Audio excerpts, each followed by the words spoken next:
Jacques voulait se suicider parce qu'il ne trouvait pas de petit ami, mais peu importe combien il mettait d'efforts, il n'y arrivait jamais. Il a essayé de se pendre chez lui, mais a fini par faire tomber le plafond. Il a bu du pesticide, mais celui-ci était périmé et il a tout vomi par terre. Il a tenté de s'électrocuter en jetant un micro-ondes dans la baignoire, ce qui a provoqué un court-circuit et plongé tout l'immeuble dans le noir. Il a ouvert le gaz pour s'empoisonner, mais c'était le jour de la coupure générale de gaz dans tout le quartier. Il s'est enfermé dans sa voiture pour inhaler les gaz d'échappement et se suffoquer, mais la voiture est tombée en panne en chemin désespéré. Jacques a couru sur la route et a été percuté par une voiture, une ambulance, qui l'a sauvé sur le champ. Il a commencé à se demander s'il n'était pas inscrit sur la liste noire de la mort. Sans autre option, il s'est tenu sur un pont, prêt à se jeter dans la rivière. Il a hésité longuement, non pas par peur de sauter, mais parce qu'il redoutait un nouvel accident. Finalement, il a pris son courage à deux mains et sauté, sans succès. Jacques avait l'impression que sa vie n'était qu'une tragédie. On dit que chacun a un talent, mais pour un loser comme lui, même se suicider était un échec répété. Quel sens avait donc son existence? Dans son enfance, il avait vu ses parents mourir, écrasés par un piano tombé du ciel, sans pouvoir rien faire.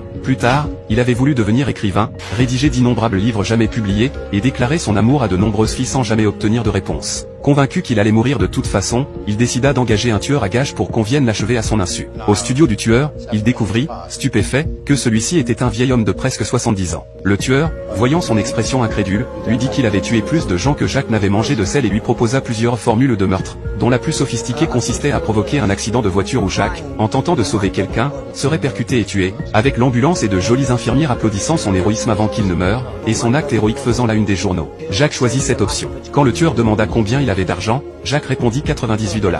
Le tueur, méprisant, dit que ce n'était même pas assez pour l'essence. Jacques resta bouche bée. De nos jours, vouloir mourir coûterait si cher? Le vieil homme lui proposa alors l'option la moins chère, une balle tirée lorsqu'il est le plus détendu et heureux, brutal et sans avertissement, avec remboursement complet si Jacques ne mourait pas dans la semaine. Ils se mirent d'accord et Jacques se prépara à mourir à tout moment. Mais ce jour-là, il reçut un appel d'une maison d'édition, son dernier manuscrit avait été accepté, et il voulait le rencontrer dans un café pour discuter. Jacques courut prévenir le tueur qu'il devait reporter sa mort de quelques jours, sous-estimant le professionnalisme de celui-ci. Arrivé au café, Jacques discuta avec l'éditeur pendant que le tueur se cachait dans un coin, arme pointée sur sa tête. Juste au moment où le tueur allait tirer, Jacques baissa la tête pour ramasser quelque chose et la balle tua accidentellement le directeur de l'édition. Voyant son erreur, le tueur tenta de rectifier le tir, mais l'un serveur passa à ce moment-là et mourut lui aussi. L'éditrice Lisa, effrayée, traîna Jacques sous une table. Pour le tueur, c'était la première fois en des années qu'il échouait, et 2 fois de suite. Il devait absolument accomplir son dernier exploit avant sa retraite, sinon son titre de roi des tueurs serait perdu. Le lendemain, Lisa, remplaçant le directeur, revint discuter de la publication avec Jacques.